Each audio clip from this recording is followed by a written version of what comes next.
Détruire, anéantir, faire disparaître les marques, les traces, civilisation, autorité, rédemption, spiritualité, racine. Comment se fait-il que pendant toutes ces années, des éminences grises du secrétariat d'État des anciens combattants ou du ministère de la Défense aient pu avoir autant d'influence pour réussir à colporter encore des mensonges, encore une histoire falsifiée, mais il y a un temps pour tout. Je sais qu'il y a des historiens qui ont fait de la fraude scientifique au service d'un mensonge d'État. Le meurtre et la condamnation de militaires africains ayant défendu la France est une tâche sur l'histoire de notre République et sa relation avec le Sénégal. Au niveau de Tiaroy, il y a actuellement un dialogue en cours. Les Sénégalais sont venus consulter les archives en France. Merci Monsieur le Président, Monsieur Jean-Marie Bockel.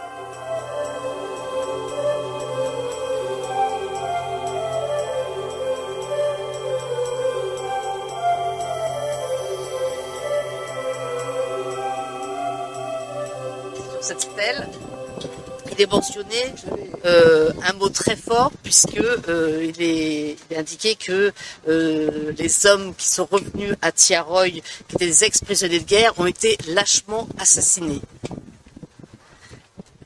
pour avoir revendiqué leur solde de captivité, leur prime de démobilisation, etc. Bonjour Armel Mabon. Je reviens du Mali. Voilà. Et il y a une stèle. C'est vrai que la lecture de cette du libellé de la stèle, qui est sur un mausolée, un grand mausolée. Enfin, on dirait un vaisseau spatial qui arrive là à Bamako.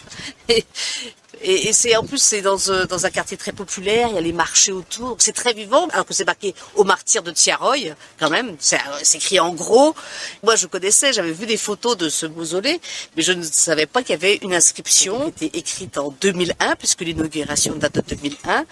Et donc sur cette stèle est mentionné, c'est des ex-prisonniers de guerre qui revenaient donc à Dakar et qui ont été lâchement assassinés, dont de nombreux Soudanais, pour avoir réclamé leur solde de captivité, leur prime de démobilisation et d'autres primes dont ils avaient droit.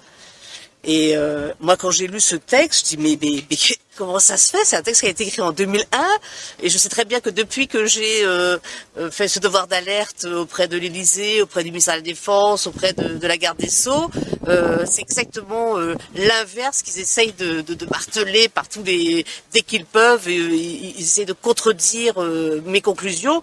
Et mes conclusions rejoignent en fait ce que je vois sur cette stèle ça a été écrit en 2001. Donc moi, la question que je me pose, alors ça veut dire quoi? Ça veut dire que le président Konaré, qui était donc le président à l'époque en 2001, s'il a écrit, c'est un texte au vitriol par rapport à l'histoire officielle, c'est que il n'a pas pu écrire ça comme ça s'il n'avait pas eu des informations bien précises sur ce fait historique bien précis, et que s'il a pu m'être lâchement assassiné, c'est bien qu'il sait qu'on lui a dit que c'était pas une rébellion armée, c'était pas une mutinerie, alors que en 2015, on voit encore des expositions qui sont parrainées par le secrétariat d'État aux anciens combattants, où c'est marqué mutinerie, il s'ensuit une mutinerie. Donc il y a quelque chose qui va vraiment, il y a quelque chose qui ne va pas, quoi. Mais je voudrais quand même revenir sur le Mali, parce que oui, ce texte est surprenant par sa force qui démonte la théorie officielle de la mutinerie et de la rébellion armée, mais en même temps, pour avoir rencontré le président des anciens combattants, le colonel Ongoïba, qui a écrit un texte pour l'inauguration de ce mémorial à Bamako, où il demande la réhabilitation de ces hommes. Bon bah là par contre, le gouvernement malien de l'époque ne l'a pas autorisé à dire ce texte. Alors qu'il dit dans son discours, il met bien que sous prétexte d'une mutinerie, tout le monde sait bien quoi, que cette mutinerie c'est une invention, c'est une machination, mais voilà, il va plus loin que le président Konaré.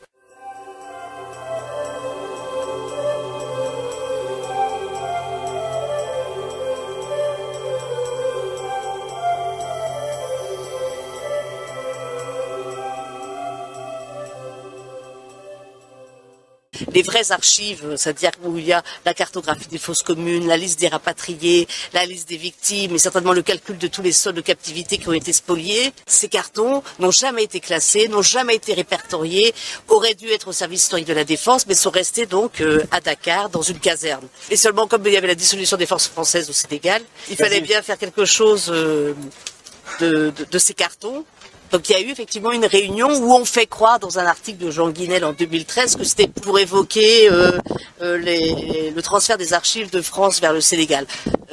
La promesse présidentielle datant de 2012, évidemment qu'ils ne sont pas des devins, ils n'ont pas évoqué en 2010 ce transfert puisque ça n'a jamais été évoqué auparavant. Donc oui, il y a eu ce problème. Voilà, il y a ce problème des archives que j'appelle secrètes et disparues, qu'il va bien falloir que le service historique de la défense, enfin du moins le ministère des Armées, nous dise qu'est-ce qu'ils ont fait de ces archives, et les redonne à consultation pour faire toute la lumière sur Tiaroy. C'est tellement grave ce qui s'est passé qu'il faut aussi une commission d'enquête parlementaire qui aurait dû être instituée dès 1944-45.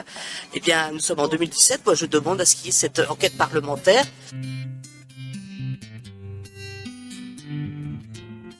Pour voir un peu jusqu'où ont été la responsabilité de ces personnes qui se sont arrogées le droit de faire ce déni de justice, d'être complices de ce déni de justice. Torturé, massacré. Au niveau de Tiaroy, il y a actuellement un dialogue en cours. Les Sénégalais sont venus consulter les archives en France. Voilà, alors moi je suis très pragmatique, je me dis, bon, vous faites un travail colossal, moi je suis admirative parce que c'est incroyable, c'est le travail d'une vie que vous faites, mais moi je suis parlementaire et je veux avancer. Et donc je pense que c'est important, même par rapport à la date du 1er décembre, mais on est début novembre. Alors je pense que la commission d'enquête parlementaire, c'est effectivement, ça je pense que c'est l'outil idéal. Ça c'est l'outil idéal parce qu'il permet effectivement sous serment de pouvoir faire tout un nombre d'auditions et ensuite de déposer des conclusions. Alors ça je pense qu'effectivement, là, mes collègues, il faut vraiment qu'on y réfléchisse pour le faire de manière collective et transpartisane et donc l'écrire et voilà. Mais avant ça, je pense qu'il y a une urgence et ça, je pense qu'on a déjà le texte qui est quasiment rédigé d'une résolution. La résolution, on peut l'écrire, la transmettre, c'est la procédure, je crois que c'est l'article 34.1 de la Constitution, la transmettre au gouvernement, en envoyer quand même une bonne copie bien argumentée au président de la République. Et là, je pense que déjà, on peut avancer ensemble et déjà, je pense que ça serait un pas important qu'une résolution puisse être présentée et votée à l'Assemblée nationale. Je pense que ça déjà, ça serait un débouché direct du colloque, tout de suite, et dans les dans les jours qui viennent. La commission d'enquête, je pense que c'est vraiment, si vraiment vous voulez avancer, et j'ai vraiment écouté ce qu'ont dit les avocats, je vois à quel point vous faites un travail très technique, et je pense que la commission d'enquête pourrait vraiment vous aider. Alors il faut qu'on regarde pour que ça ne vous gêne pas, puisque la commission d'enquête ne peut pas interférer avec une procédure, donc ça il faut qu'on regarde comment ça peut s'articuler, c'est-à-dire qu'il ne faut pas que vous nous gêniez et qu'on vous gêne, donc voilà, il faut qu'on puisse voir ça. Moi je suis là pour le coup très pragmatique pour être efficace. Donc je pense qu'il faut qu'on y travaille. En tout cas, on est un nombre de députés aujourd'hui important pour être venus un lundi après-midi pour donc évoquer cette situation. Je pense qu'il faut vraiment qu'on avance ensemble. En tout cas, sur ces deux pistes-là, nous on est là pour ça, on a été élus pour ça. Et donc, effectivement, j'ai vu l'engagement de mes collègues, j'en suis ravie. Et donc, on va continuer à travailler ensemble. J'en ai déjà parlé avec plusieurs d'entre vous. Donc je pense qu'on va faire un groupe et très vite se mettre à rédiger pour au moins avancer dans ce projet de résolution parce que autrement ce colloque plaidoyer n'aurait pas servi et donc il faut qu'il aboutisse et on a cette date qui est quand même importante et donc merci. Spiritualité, racine, arrachée, déracinée, transportée, mon père, ma mère, mon frère, ma sœur, mon fils, ma fille, esclavagisée, mon oncle, ma tante, torturé, massacré.